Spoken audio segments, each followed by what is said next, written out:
Good evening. I'm David Kahn, Executive Director of the Adirondack Experience. I'd like to thank you for joining us for this evening's program, The Realities of the World in Creative Works. It's part of our ongoing series of programs dedicated to the topic of artists and inspiration.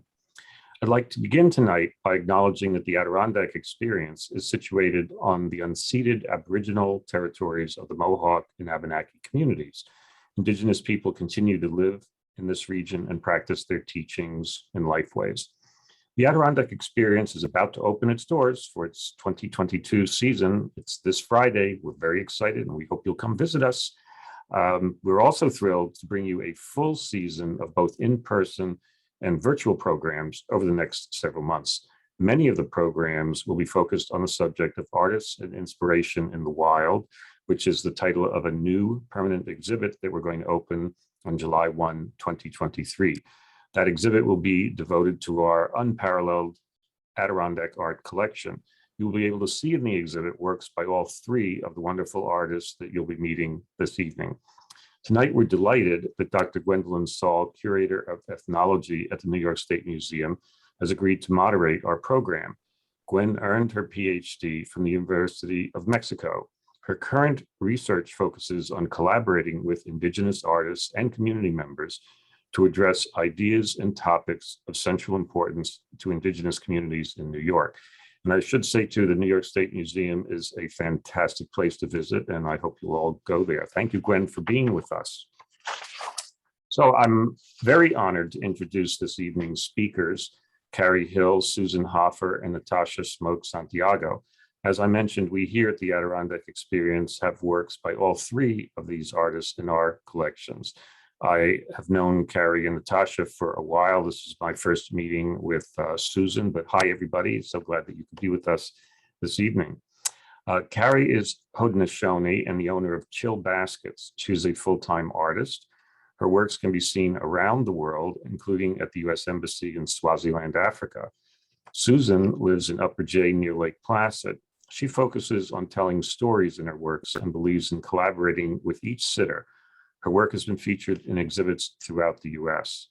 Natasha, also Haudenosaunee, works in many media and is one of a handful of artists focused on elevating the Iroquoian style of pottery.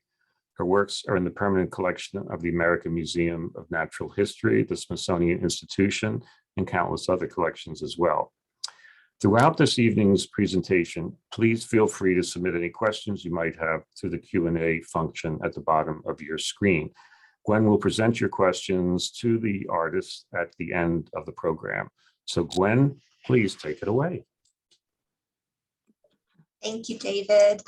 And thanks to the Adirondack Experience for hosting this wonderful evening. I'm so excited to be with three wonderful artists tonight. I'm joining you from the ancestral lands and waters of the Munsee Lenape peoples and Kanengahaga, Haudenosaunee peoples as well. And I'm so grateful to be with you sitting here in my office at the New York State Museum in what is now Albany, but getting to talk with all of you about art. So I thought we would begin our conversation tonight with an introduction to the artworks that each of you make. So let's start with Carrie and then maybe Susan and Natasha. So Carrie, tell us about your work. Introduce us to you and your basketry. All right, hello, Saigon. My name is Carrie Hill. I am Akwesasne Mohawk here in Akwesasne. Excuse me, it's been a minute since I had to do this. And of course, she has to put me first, no? I weave with black ash and sweetgrass. Black ash is a traditional northeastern woodland native material that we've had since the beginning of time. We use what is available to us, and basket weaving has been in my family for many generations, and my two daughters will continue it when they get older and a little bit more interested in it, and I'm looking forward to see what they come up with. Thank you. Susan? Oh, I'm sorry. Carrie, did you want to show did you want to talk about the image that we just saw? Oh, I could, oh, there it is. Okay. for a minute, I was just looking at our lovely faces, smiling and looking all awkward, right? So this is actually a vase that I wove around. My husband builds guitars and he has some woodworking techniques that I borrowed from him in order to achieve the effect of the vase looking like it's on fire from within. Because if you turn the vase on the inside, I actually have it here. If you look at it on the inside, you can see it's completely black, right? So the color is only on the vase itself. But when I spoke earlier about sweetgrass, like there's also sweetgrass on here. Unfortunately, you lovely people can't like smell the beautiful smell that happens with sweetgrass. It's fantastic and one of my favorite parts about weaving. But yeah, this is done with a corn washing weave technique that we also utilize with our utilitarian baskets. And this is the piece. So I used some techniques that my husband showed me to do the color application on the outer layer of this. I'm really proud of it. And I do keep the vase inside because I like to have functional art. I don't like to just have pretty things. I like to use them always. And yeah, I don't really know what else to say. You put me on the spot, girl. I'm sorry, but I knew you would know how to start us off, you know? Thank you for the vote of With confidence. laughter Yeah. and exuberance, and then yes. So Susan, tell us about you and your artwork. So I live in, can you all hear me? Okay. So I live in Upper J, and I teach at North Country Community College. I teach painting and ceramics and whatever else is up for me that semester. I thought it would be better, instead of just saying I'm a painter, maybe to just run through the variety of paintings that I would wanted to, show tonight. So is that possible? I sent 7. If we could briefly show them. That sounds great. Okay. So this one,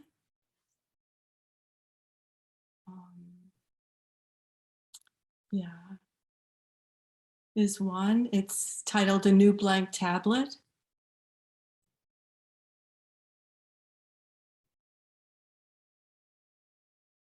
And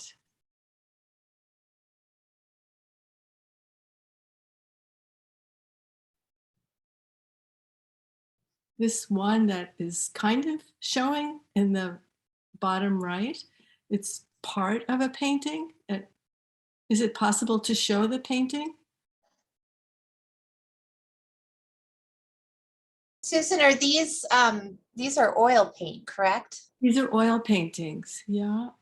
So that's just like the top corner.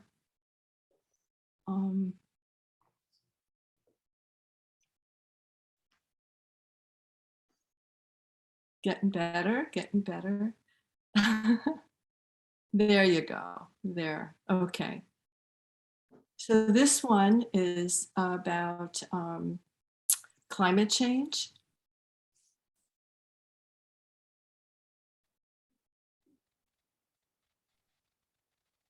And there's a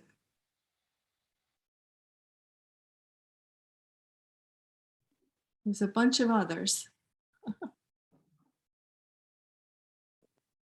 Okay, this was a colleague at the college. This one is, it's titled, I Didn't Think It Would Be This Bad.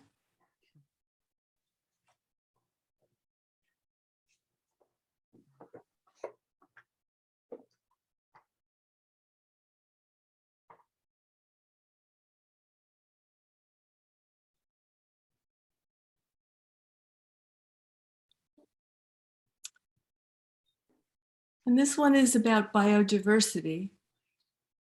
This is a bus that's been sort of rehabbed to help turtles survive. And so a lot of times, they run over or they're injured, and so they go to this woman. It's part of the painting. The bottom half you can't see. Yeah, better. What are the sizes of some of these canvases we're looking at? They're all really large. That's a good question. So some of them are 36 by 48. Some are 24 by 36. Some are 18 by 36. They're all super large, and they're done on cradled hardwood. And I use a special type. I use heavy-bodied oil paint, and to get the thick texture, I put the paint in the freezer. It makes it kind of lumpy and dries it a little bit, and that's like my preferred sort of material. And this one is the Warsaw Ghetto painting. So, and there's a couple of others, two more, I think. So I'm just curious, how long does it set in the freezer, the paint? So, I mean, I paint every day for about 5 hours a day. And so I just keep it in the freezer all the time. And I'll use a palette in a week. And so usually the first part of the week, I'll load up my palette. And, by the end of the week, I've pretty much used the paint. So this one is the young Madonna appealing to a moral world community. And there's one more.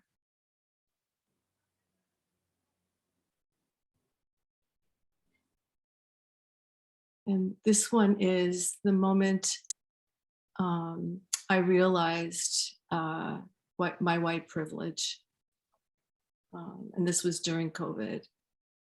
So I paint with lots of symbolism and detail. These are my neighbors, my friends, my colleagues, my acquaintances,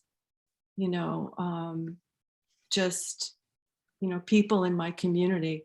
I use painting as a way to get to know what the people in my community think about events.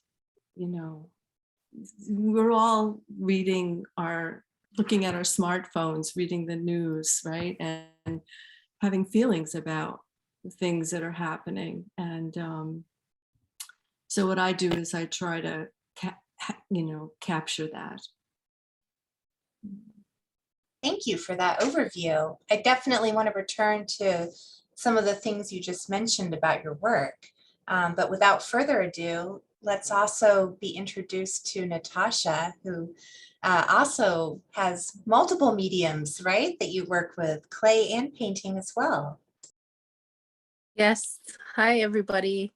My name is Natasha Smoke Santiago. I'm Turtle Clan from Akwesasne. I'm zooming in from Onondaga right now.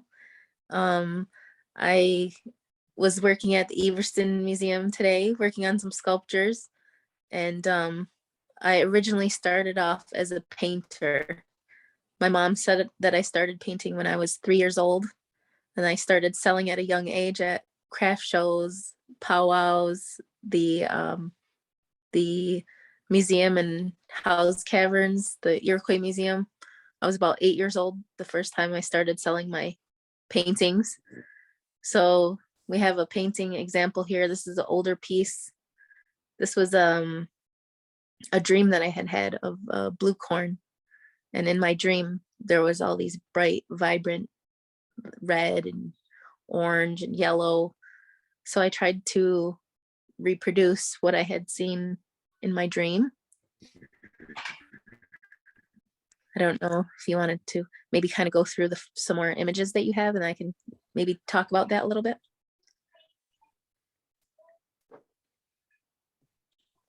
I'm also a potter. I learned pottery in the year 2000, but one of my earliest memories of working with pottery, I had to have been at least maybe around 7 years old. it was at the Iroquois Museum, newly opened in the 90s. And Pete Jones's son, Mike, was teaching a little class at the museum.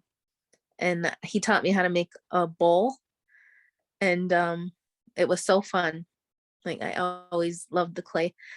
And throughout the years, Pete has become a really great mentor. Whenever I need to ask a question, I can call him.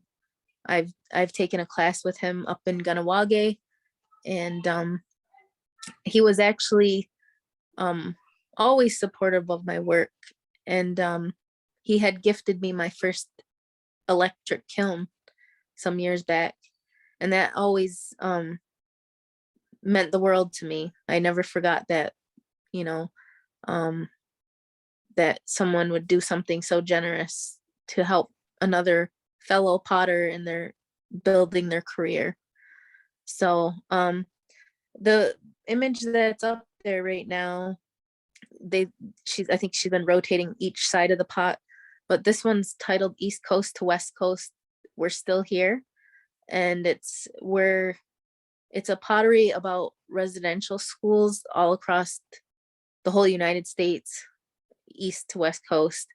And then as you rotate through, you'll see the Haudenosaunee, you'll see Hopi, Navajo, and there's also someone from the California coast. So it just kind of shows that our people, the resilience and strength of our people, some are laughing, some are smiling, while others are more serious. And then there's another pot. They're kind of like a series together. One, I don't know if you can pull that up, is touches base more on the residential schools. My great grandmother was from Six Nations, Brantford, Ontario, also Mohawk Turtle Clan, and she unfortunately was one of the children that was at the residential school. And so I wanted to do this piece in honor of my family. And if you look in the center there, there's the infinity symbol with, there's like I don't know if you can zoom in, there's like pottery design inside the infinity symbol. I believe there's I have like circles in there as well. It represents all of the generations that you just can't count it. You know, you say we should always be thinking of the next seven generations ahead. So if you think about each individual child that was killed or that lost their life while they were in these horrible places, now amplify that times 100, you know, never mind just 7 generations. How many people were actually stolen all these generations? There's also, I don't know if you can see it, there, underneath that infinity symbol, there's a pile of skulls that's supposed to represent the children's skulls of they're finding the burial unmarked graves at the mush hole and other residential schools. Also, if you look at the children's faces all the way around the pot, their hair is chopped off. And in our traditional beliefs, your hair is your connection to the creator. And so the church knew that. They wanted to sever our connection with our creator. And so they cut the children's hair. And so you could see all the little skulls there. And you could see the infinity, the DNA. It's actually the DNA that's inside of the infinity symbol, not pottery design. That's the DNA all the way around. And so there's this mound, this hill that goes, you know, as you rotate the pot, if you could skip to the next one again, where they're in front of the church, you'll see that right there, there's part of our, the 7 represents the next 7 generations, but also that pattern is off of the George Washington belt. And so it basically, if you know anything about our wampum and our teachings, the George Washington belt was sort of more or less a forced friendship treaty between the government and the Haudenosaunee. It's not really, it was a tactic, to say the least at this time. But to me, it meant, look where being friends with the government will get you. And then it goes, the church is behind the people. I don't know if you have a view of the church. And yeah, and then you could see the priest and the nuns. You could see the children trying to run away. I don't know if you're able to scroll a little bit to the right there. It's like sisters, young girls trying to run away. You could see their hair hasn't been cut yet. They have braids. And so there's that authority figure there. And then if you zoom out a little bit, what you see is that they're running towards that mound. There's nowhere to go. They can't get away. And so it kind of goes on, essentially, if you zoom in there, there's sky domes up above the mound, like the hill. I don't know if you're able to zoom in on that, but basically the sky domes in our way in our teachings represent the spirit world. So basically those children would be running up that hill and they would basically be die. Children were murdered there, abused. Some would die from the elements trying to run away. It was common that they would run away. My grandmother told me that the government would send food to the school, and the nuns and whoever was running it, they would withhold, say, like oranges. They wouldn't let the children have some of the food that was actually being sent there. So there's a lot of horrendous stories that I won't go into about the various types of abuse. There was all kinds of abuse, and mainly in the trickle down of that, the intergenerational traumas that are still affecting us even today in my own family. It's there. I was very unaware. I had no idea, like, until the last maybe 3 years ago, of how, like, I thought, oh, my grandma must have intergenerational trauma. What is that? And then the more that I had gone through my own sort of learning and healing, then I realized how deeply it has affected all of us. And it's a really sad thing. And I guess that was part of my healing process, was to do that part. But on a brighter note, artwork is such a wonderful way to create a dialogue and to share and learn from others. And that's why I enjoy doing my artwork. I meet so many wonderful people, and I've made so many friends through the art.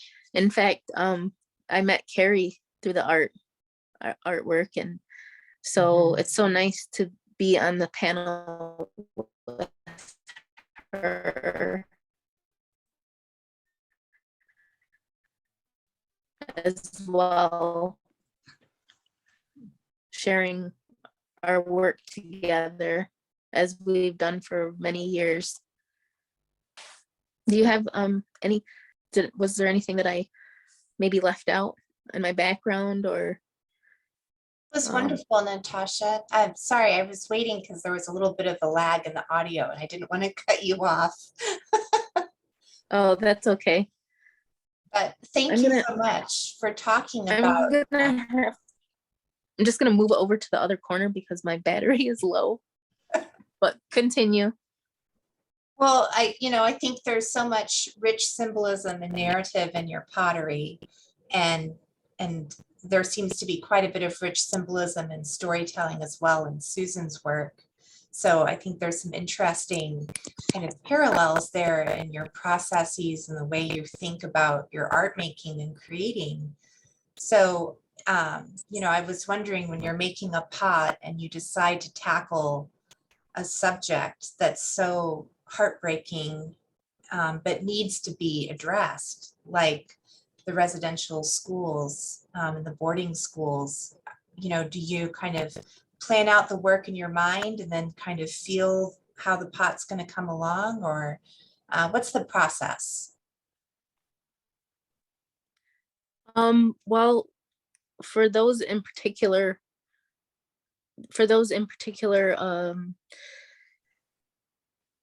pieces, I just kind of had a general idea of what I wanted to create, and I just started working with it. And it seems that for me personally, my best work is when I just kind of let it come to me and just like start working on, get my hands in the clay, and then sometimes I'll have an inspiration while I'm working, and that seems to be how I work the best. Or sometimes I'll dream about my work and I'll do a sketch and then try to create it at a later date, later time. So Susan, did you want to tell us a little bit about your process too, and kind of cultivating relationships with community members and neighbors, and how does that conversation kind of evolve in your work? So oftentimes I'll start with a general idea, or I will sort of be sitting and listening to students or neighbors, talk about something that's bothering them. And it probably, and often it's bothering me too,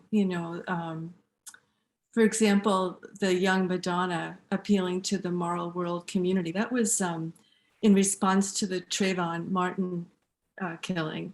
That painting happened because I was teaching art history at the time, and the student was on her phone, and I said, "What's going on?"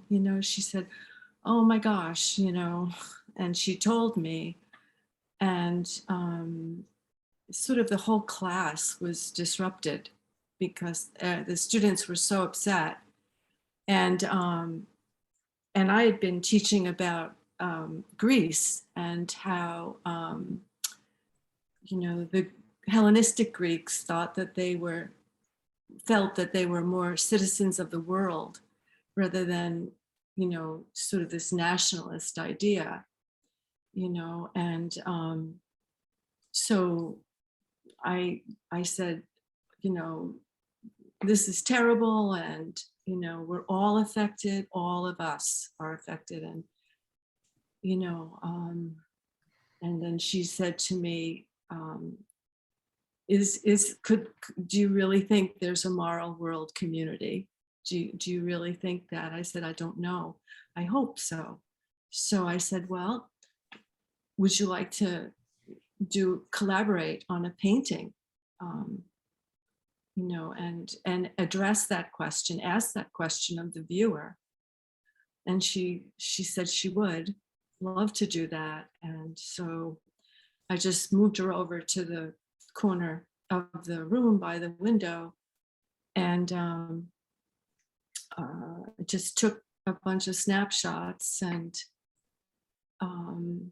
then we just talked for hours. And so that's how that painting happened. I drew it from life. I took photographic references of the space, and just, the best work happens spontaneously often. I start with a plan, and then the person that I'm talking to, just sort of happens. Well, there's so many rich details too in your paintings, the cats and the tea kettle and the light coming through the window and books and paintings hanging up in the space around. So, I guess I'm curious too, do you think about what to include in the painting? Does everything kind of add to that story? Does the person who you're working with kind of also contribute their ideas to what they want included? So that's a really good question. Each painting is different. It's a different experience for me and the sitter. And so I talk with people a long time. And so a lot of times painting is a process of remembering their story. And I may come to a place in the painting where I need an object. And, I'll say, well, for example, in the Warsaw ghetto painting, Dana was talking about, being a young child growing up in Poland and then living in the ghetto. And, she lives in Lake Clear now, but she was just talking about how so many people worked together to bring her to safety, to bring her out of Poland. They gave her a new identity, a Christian identity, versus, she was had some Jewish blood. She wasn't a practicing Jewish person, but it didn't matter, so,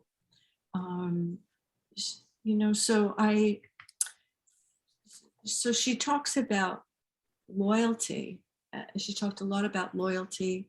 The cat symbolizes that, She was also talked about living in a dreary space, how everything was dirty and dark. So I painted the walls, that sort of color, that dark color, and the light coming in is hope. The tablecloth actually belonged to my mother, who was Dana's same age. And I used her hands, to show her strength. So I painted every little vein in her hands. And she was also a scientist. She was a brilliant woman, and very modern. And so I painted the computer. And so everything sort of happens organically. Sometimes people bring things and they say, would you put this piece in? Because it's really important to my identity and my story of dislocation or my story of disturbance, and then sometimes it's just remembering their story and just putting things in that symbolize, to me, sort of synthesizes what they're doing, what they're saying. Well, thank you for that. And I'm going to make a segue now to Carrie's work, and let's hope that I do a good job of it. But, speaking of hands, they're integral to basket making, but, also in reflecting on detail, which is something that all three of you use so effectively in your art. Carrie, I think about the detail that goes into your basket making and the techniques you use with dye and with color and curls and thinking about function and art at the same time. So did you want to tell us a little bit about the, intensive process of basket making and what's involved? Well, there's like a lot involved. I want to like backtrack a little bit. I feel like my introduction was just not comparable to these lovely people, these lovely women I'm on the panel with. I'm just like, hey, it's me, whatever. And then they gave great introductions. So it's me. No, I'm just kidding. Some of the detail work here, you can see I made a corned beans and squash. It's a collection called the Three Sisters, which is absolutely iconic of Haudenosaunee People. It was commissioned through the museum to get this piece, and I made it so that each of the pieces have open lids. Like you can open each one and store the respective seeds in each one. So you could take the top off the corn and put corn seeds, and the little beans on the side, the little tiny lids pop off. So you could put some seeds in there, and same thing with the squash. I actually started weaving as something to do because I was fortunate enough to be a stay-at-home mother, and my auntie who taught me everything would show me the different weaving techniques and whatnot. And then after a while, I would get these like crazy ideas, and I would say, Auntie, could I put this curl with this curl? And she would just say, try it. And I was like, okay. So I would like try my idea, and I'll put my curls together, and I would show her, big Auntie, look. And she was like, oh yeah, nice. So then I would get another crazy idea, and like this, like I love miniatures, and this little miniature here, I made it look like there was a fire on top. Like that's what I wanted to emulate with my curl. I'm passionate, so I guess that would be like the segue with the fire and things. Like I don't know, but I like miniature. There's 15 size 15 Charlotte cut beads woven around the rim to kind of give it like a little extra, like the sparky look that coal has when, right before you set it on fire. And I put the chapstick tube in there to just kind of show how small that is.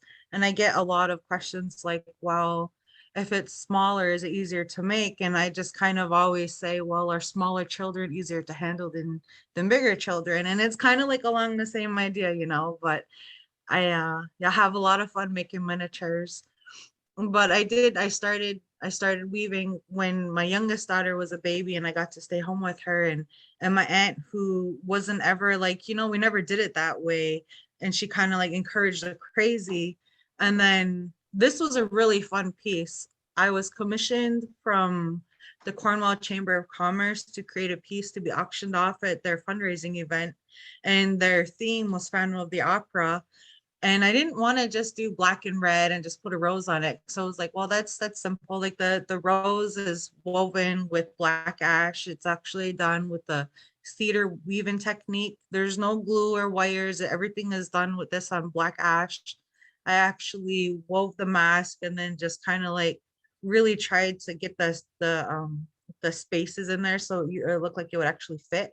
And the red circles and the white circles, those are called corn wash or excuse me, popcorn or standing shell curls. It depends on who you ask.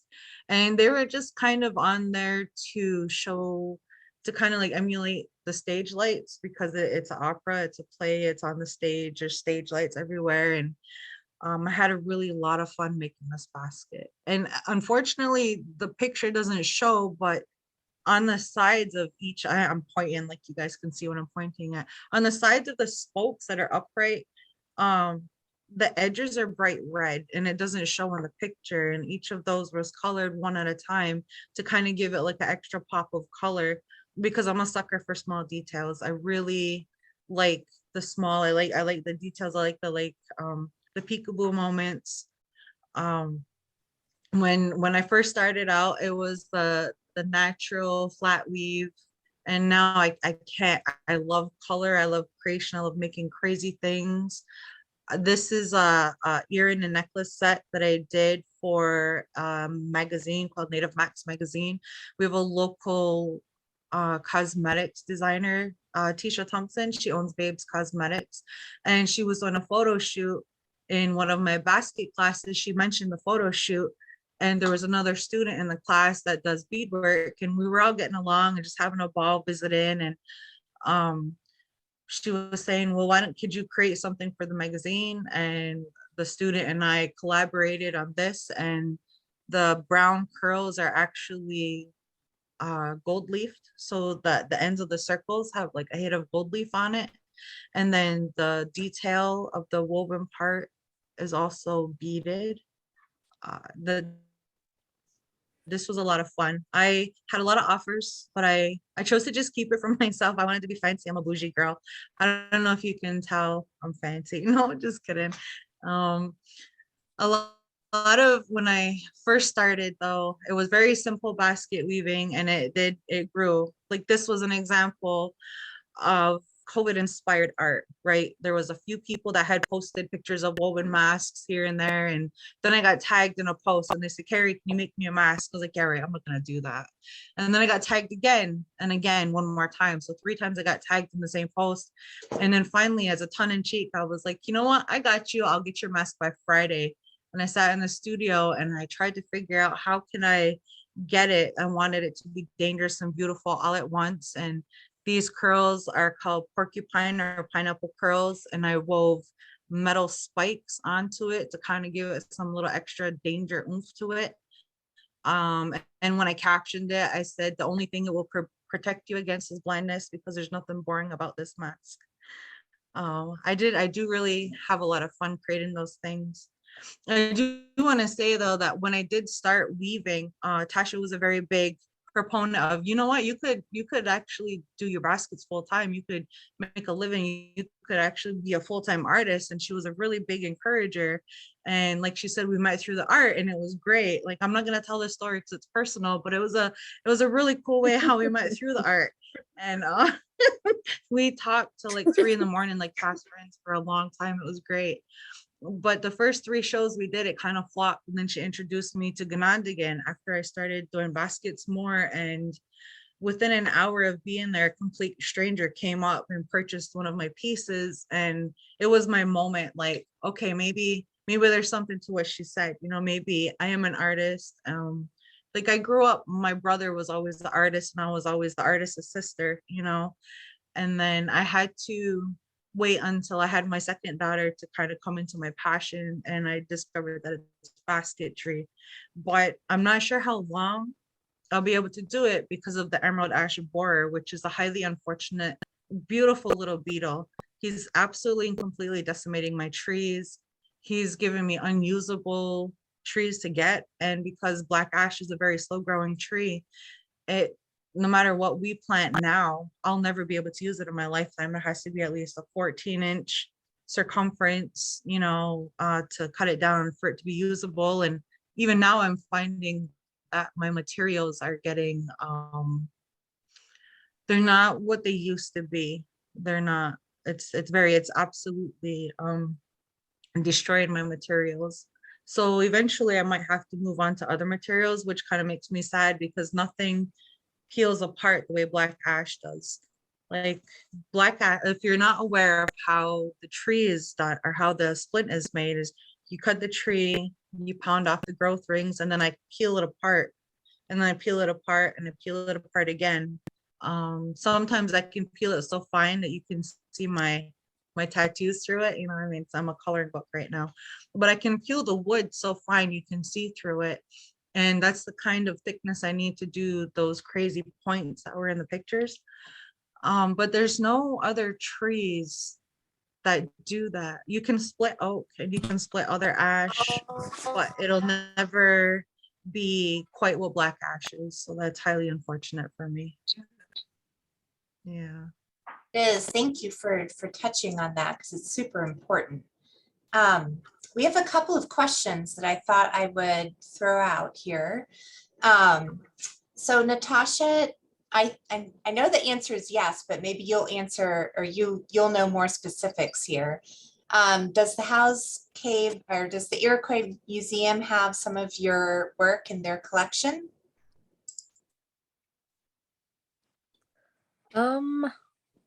They have a painting. I know that they had purchased, can you hear me? Yes. Okay. Yes, they had purchased the painting after the last, the identity exhibit that they had. They acquired a large acrylic painting. I don't believe they have any pottery of mine in their collection. I could be wrong, but I don't think that they do. For those who are interested too, I've included the online database to the Iroquois Museum collections there in the chat, so you can check it out and see more specifically what artwork they have. So we'll have to change that, Natasha. I'll start pressing my neighbors here to add your pottery to the collection. That would be fantastic. Thank you. And Carrie, there's a question for you too, and this is something that I know you and I have talked about a little bit, which is there doesn't seem to be a specific way that basket artists sign their work in a way that, you know, were recognizable for those of us who are familiar with the Western-based painting traditions and ceramics and so forth. So this person is curious if do weavers put their own technique somewhere in the weave that makes it identifiable? I know you probably have an answer for that. Sure. So I know, like currently right now, it seems like you can identify the basket maker based on what the basket looks like. Like everybody is kind of like leaning into their own style and whatnot. Like I'm known for my vivid colors and my pointy curls and things of that nature.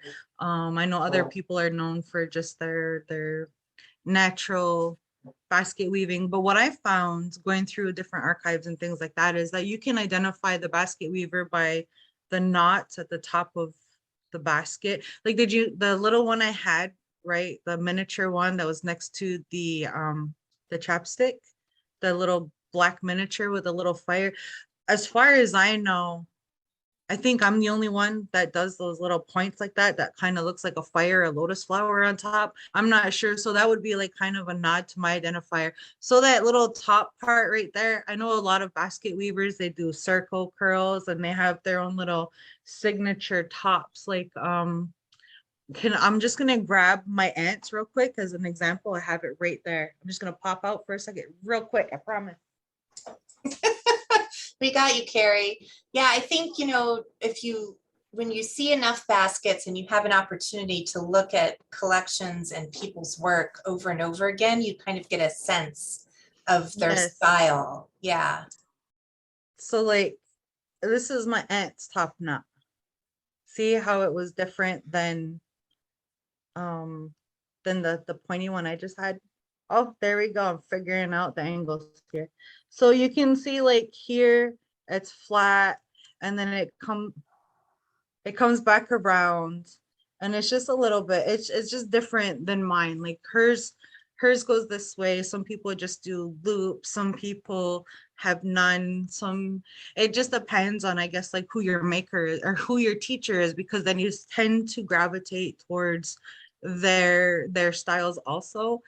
But then you lean into your own and make it yours. So that's cool. But I do think that like the top knots are one, or I know that there used to be a lace and they called it Wally's Oze's lace. I've just heard it called lace, and it's like three pieces of split that go up and around. My cousin Ann started using that with her basketry as well. So it's like a known technique. It's very tricky because you have to weave with multiple pieces at once, and sometimes it's just hard to weave with one piece. So let alone three of them, you know, like it gets complicated and things like that. But there's definitely different techniques that people gravitate towards and that they use more frequently in their work. That's a good identifier. I sign my name because I have really cool initials like Chill Baskets. Like what? No, I'm just kidding. But like C Hill is chill. So I have that. And it's a running joke that if I can't be a Hill no more, I'm still gonna keep the name. But yeah, it's just in their weaves and their curl. It's just, if you're familiar with their work, you can tell, I guess. Yeah, I think the more you look, the more you start noticing. We Mhm. have a very kind audience here tonight, so I'm just gonna dish out some compliments. Deborah Evans says, Carrie, the baskets are awesome. And Dolores Elliott says that she has some of your drawings, Natasha, from over 30 years ago at the Atsaningo powwow, and that she treasures them. Aww. I So- remember being with Dolores. We were searching for four-leaf clovers. And to this day, I still find four-leaf clovers all the time. I remember Dolores. Hi, Dolores. Thank so you.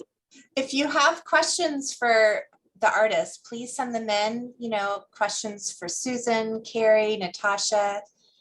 We have a question here from a retired art educator who has several art pieces that she shared in her classroom that were made by Indigenous artists. And one is a small weaving and the other two are turtle rattles or turtle shakers on sticks, but maybe she means rattles.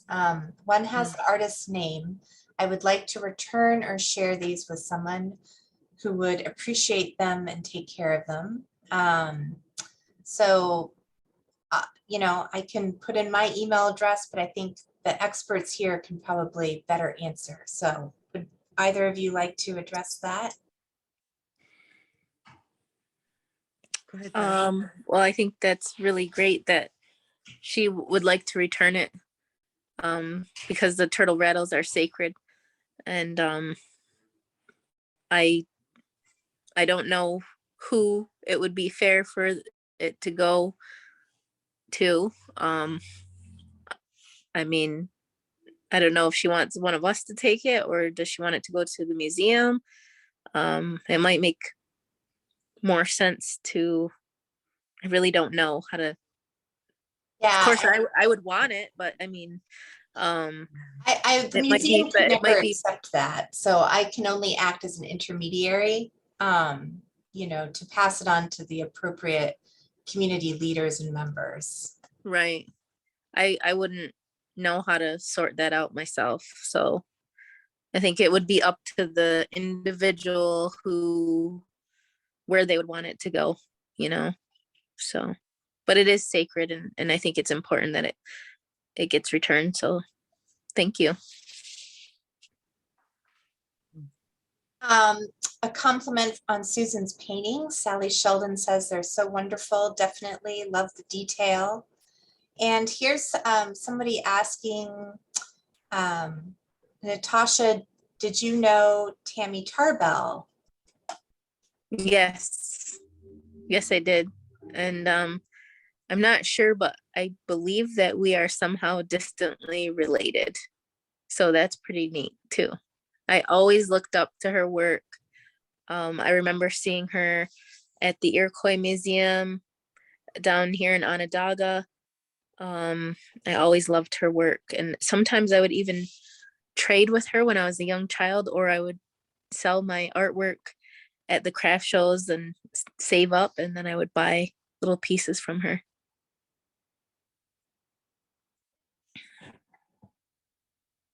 Tammy Tarbell is a wonderful ceramicist, and we have a couple of pieces of hers in our collection too.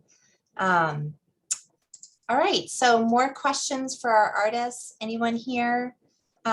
It struck me listening to all three of you talk earlier too, that you kind of experiment with texture in really interesting ways. You've got wood and using wood to make curls and clay and paint. Susan, do you have any thoughts on texture? And actually, as we're wrapping up all of this conversation too, maybe all of you could think about future projects that you're working on that you want to share with us. So in terms of texture, I'm interested in texture because I'm interested in the material and the material quality of paint. So I want to experiment with all of the things paint can do. So I play around with different brushes, and I really like building up the surface. So, and in terms of paintings that I'm working on, I've got two in particular. One that I'm currently painting, it's a painting of two mothers and their daughters. And they are Ashkenazi Jew and Lebanese. And they grew up in Tupper. And so I just thought it would be fun to address the diversity in that part of the Adirondack Park. And so they have one. Oh, go ahead. I'm sorry. I wanted to just briefly mention, too, that, or ask you, you have a show going on right now at the Woodland Gallery, right? In the, Yes. Yeah. up in- Yes. someone asked I about it. Okay, yeah. So, and then I have lots of different, I am working on a painting as well. One of our students at the college just graduated, and she's Native, and I just met with her 2 weeks ago, and took lots of photographs, and am still in the process of listening to her stories. So yeah, she beautiful, she posed with her native dress. It's beautiful, she just would look beautiful. So that's kind of that'll take me all summer because the paintings are super large. So how long does it take you to complete one of your intricate, large and detailed paintings? So I usually paint, it takes me about an hour to do maybe 3 or 4 inches. So if these paintings are, 36 by 48, 4 months, it takes a while. But for me, I really enjoy the process. So, and it's, I've been painting since I'm 16, oil painting since I'm 16. So it's my language, right? It's a language I understand. And then, of course, teaching art history, I try to bring some of not just my language, but my knowledge into the metaphors. And so that, when people understand painting, they may not need to read the title. They can see the symbolism and get a feel for what they're looking at. My goal is always to, present different sides of a topic, and try to get people, I try to paint the people with empathy. That's why I do work with details. So if they're wrinkled, every wrinkle,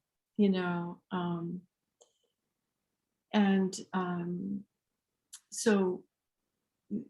And I think that comes across in your paintings, the empathy. I think that draws people in. Yeah. For sure. So I feel like art can also, heal culture. I mean, we're often doing horrible things to each other, or just saying horrible things, certainly now, or, it's just on and on it goes, right? And so I'd like to be part of stopping that.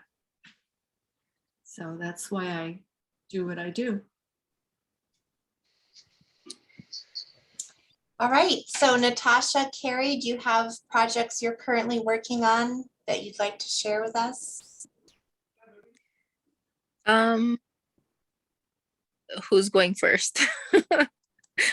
Me, because I'm I talking. gave it a nod. No. You want to go, or go ahead, Carrie? You can.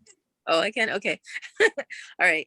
Well, I'm currently working on some projects that are due the beginning of June.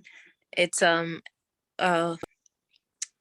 sculpture, 2 sculptures, and turtle shell tiles. So basically, it's our Sky Woman, the 3 sisters, and our Thanksgiving address on the turtle shell, which represents the earth and our creation story.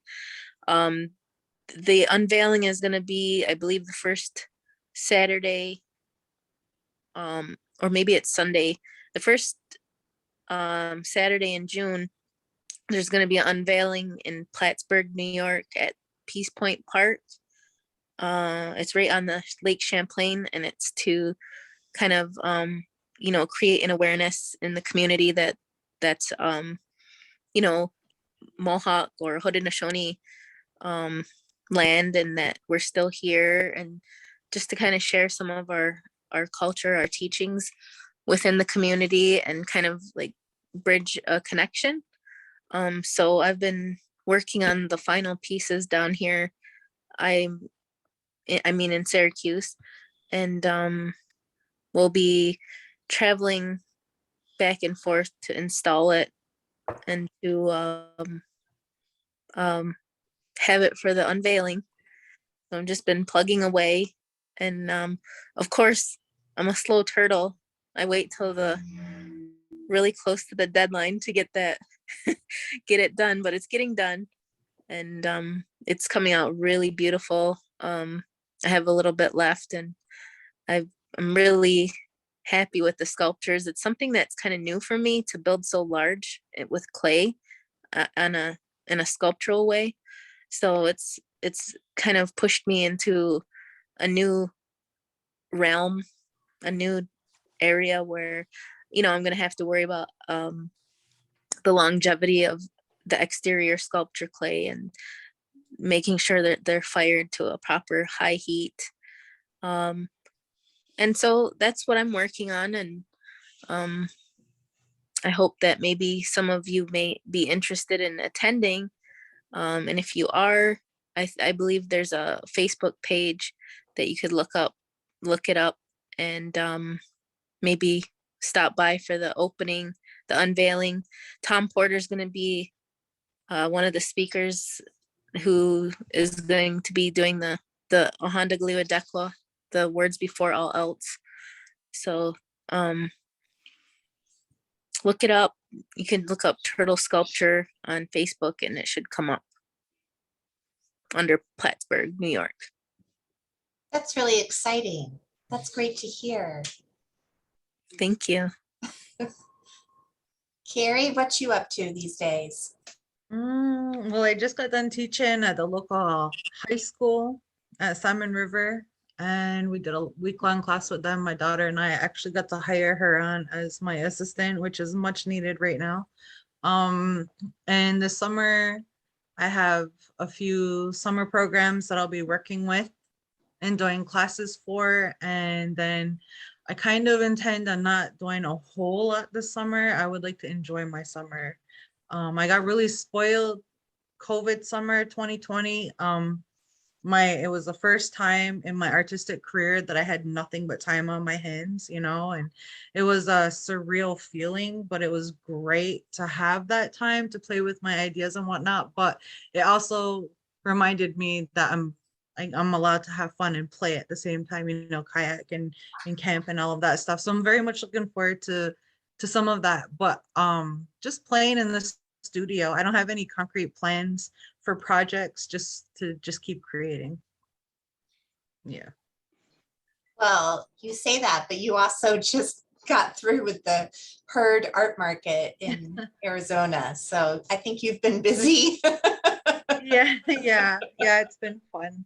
It's a great adventure. Like, I'm super happy. I was encouraged to get out, man, because I'm just having a ball. It's a blast. I feel very spoiled being a full-time artist and being able to sustain our family with art. Mm-hmm. Well, I don't see any last questions here.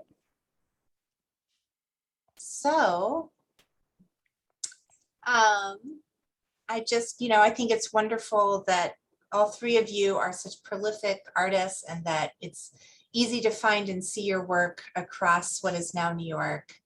And I really appreciate the time that you've taken to come here and talk with us this evening. And for everybody listening out there, please go see Susan's work at the Woodland Gallery. Her work is also in the Albany Institute of History and Art here in Albany, and definitely go to the Adirondack Experience, because you have to see the Mohawk and the Abenaki art market this summer. Absolutely. Well, I'm back. I'd like to thank our speakers for this wonderful program this evening, and many thanks to our visitors, our viewers as well, for tuning in. I do want to mention that next Tuesday, May 31st, we will begin a new virtual program series. It's the launch of an 8-part series called Adirondacks for All: Identity and Environmental Justice in the North Country. There will also be a program in that series on June 14th. And on June 20th, our next Artists and Inspiration program will feature Saranac Lake artist Sandra Hildreth in a program called Plein Air Painting in the Adirondacks. And links and more information for all these programs and registration information are in the chat. So hope to see you all for some of these programs or at the Adirondack Experience itself in the months to come. Thank you again to our speakers. We really appreciate your sharing so many wonderful thoughts with us. Good night, everybody.